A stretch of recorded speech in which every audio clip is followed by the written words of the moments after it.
Hey guys, it's Luca, and today I'm going to make another video about MTG finance. And the topic is pre-modern the next EDH? So, probably one of the core aspects of Magic that makes us love Magic is there's lots of different ways to play it.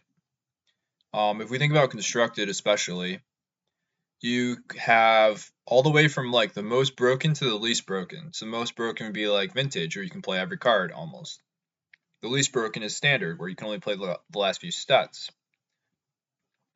And then there's like a whole spectrum from standard to vintage, at least in paper Magic and Magic Online it goes standard, pioneer, modern, legacy, vintage, right?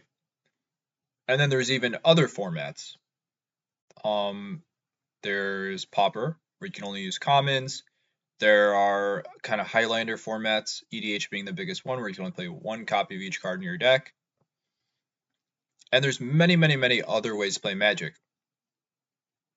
And why are there so many ways to play Magic? I think it's because as Magic players, we want to be able to use all these different cards, right? Like, if we could only play Vintage, there would be so many cards, so many different types of Magic cards that we would never get to play with.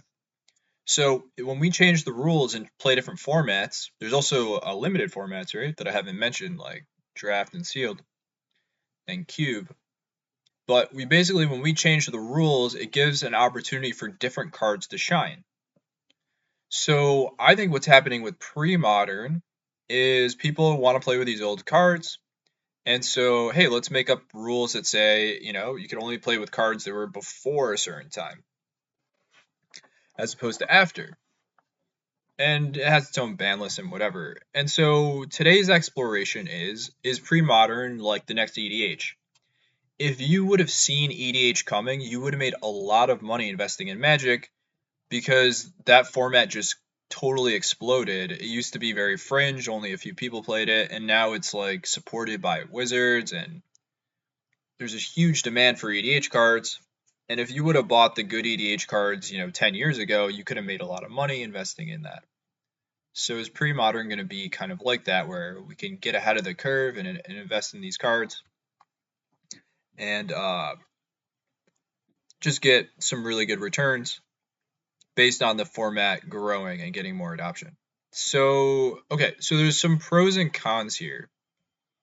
So, do I think this is the next EDH? Not really. Like yes and no.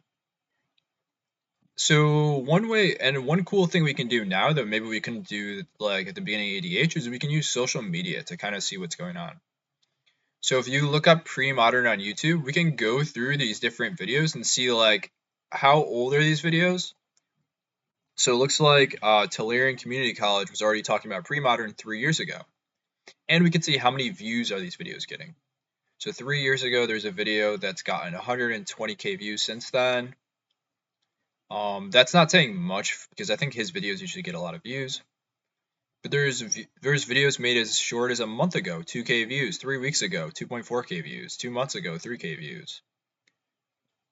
Live stream, 3 months ago, 10K. Another thing to consider is like where in the world are people playing these formats? It could be, we have a format that's like popular in Europe but not popular in the US or vice versa. So it looks like this has in the Czech Republic.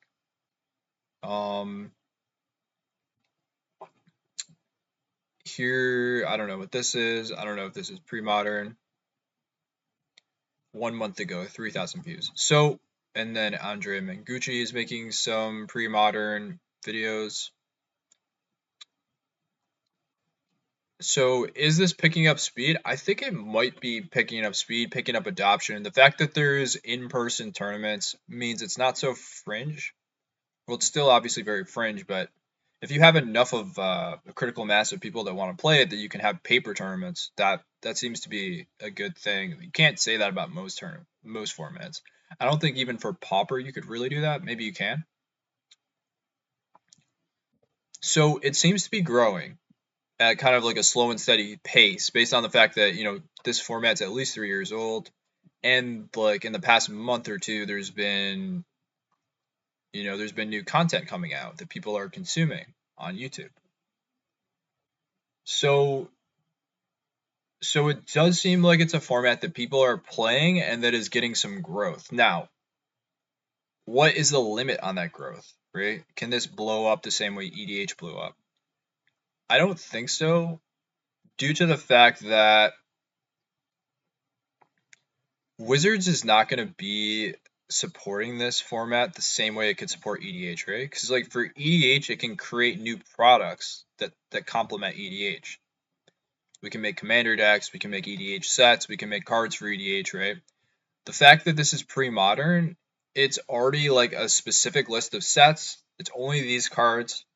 You can't like print new cards that'll go into pre-modern.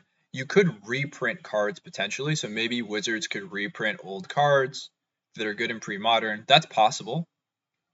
But I don't think it can get the same support from Wizards the way that EDH does. So that's kind of like a strike against this thesis, is the fact that I don't think Wizards would support it so much. This would have to be more like grassroots. This would have to be more based on players supporting it.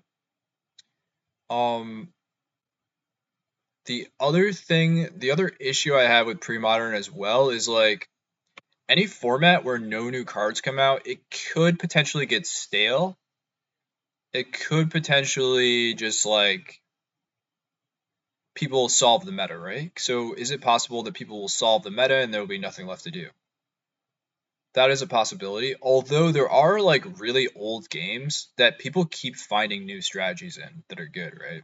So I would think like StarCraft might be an example, or Warcraft, but there are some games that the meta keeps evolving even when nothing changes in the game.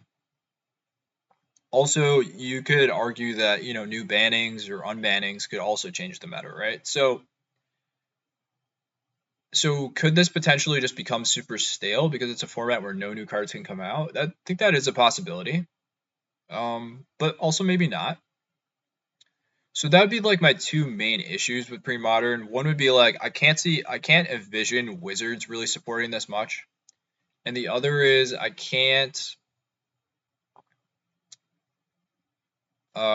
could potentially envision it getting stale, like people just getting bored of it. What if you like figure out like these are the top 3 decks, right? Imagine playing Pioneer like and there's the top 3 decks and it never changes because no new cards can come out, right? So that would be my two strikes against it. That being said, what is like this whole talk about? This whole talk is really about like, is it a good idea to invest in these cards? I actually think yes. I think this could be potential for some good investments here. Um, I would go after the foils specifically because the thing is, you're not going to get. So, is this going to change the demand dynamics much? I don't think so. For a card that's like a fire ice, right? How much how much more demand will there be for fire ice based on people playing pre-modern? Relative to the supply, probably can't change the price much, right? Even if thousands of people start to play pre-modern and they need a few thousand copies of Fire Ice, I don't think that's really going to change the price of Fire Ice. Because relative to the total print run, that's just not a big enough number. That being said, I think for the foils, the old border foils, this could it could be it could change the price significantly, right? So if enough people want to like pimp out their decks and get foil Fire Ices, maybe that'll have an effect on the price of foil Fire Ice. So let's just take a look at it. Let's look at like foil Call of the Herd, because I think Call of the Herd is like a staple in this format.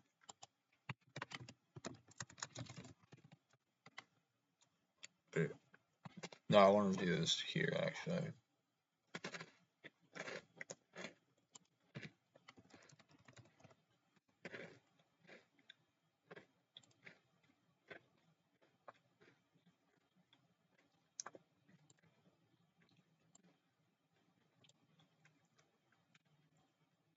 So this is a good example too, because there's no reason to ever play Call of the Herd in any format besides pre-modern, right? This card is not good in Vintage, Legacy, Modern. It's not good in EDH. literally the only reason you'd want to play this card, the only reason you want to buy this card is either your collector, which we know for Odyssey rares there's not much collecting going on, or it's for pre-modern. So let's look at what the price of foil Call of the Herd has done over the past 3 years. So it went from like $20 to it's now like $50. So you could argue that already some of the foils from pre-modern are going up.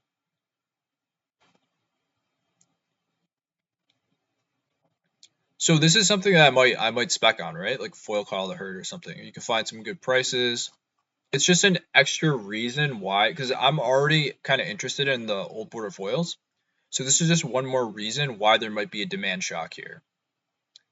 If let's say pre-modern blows up, lots of people started playing pre-modern, some percentage of those players want to foil out their decks, then all of a sudden people will go for foil Call of the Herd.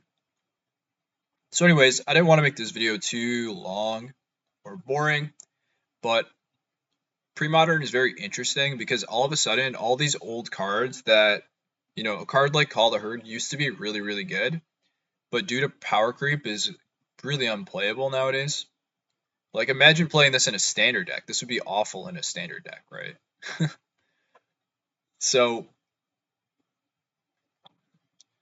power creep has really pushed out all these old cards, but people that play during those eras still have this nostalgia. They still love the old cards. They want a reason to play the old cards. And Premodern seems to be picking up speed. So potentially this could be a spec, going after some of these pre-modern cards, especially the foils, I think, because the foils look really cool, they're really special, and that increase in demand relative to supply, that might be enough to actually push the prices of these things up. So anyways, those are my thoughts, pre-modern specs. Maybe try to find some old border foils that are good in pre-modern. Maybe that's an interesting investment idea. I'll see you guys in the next video.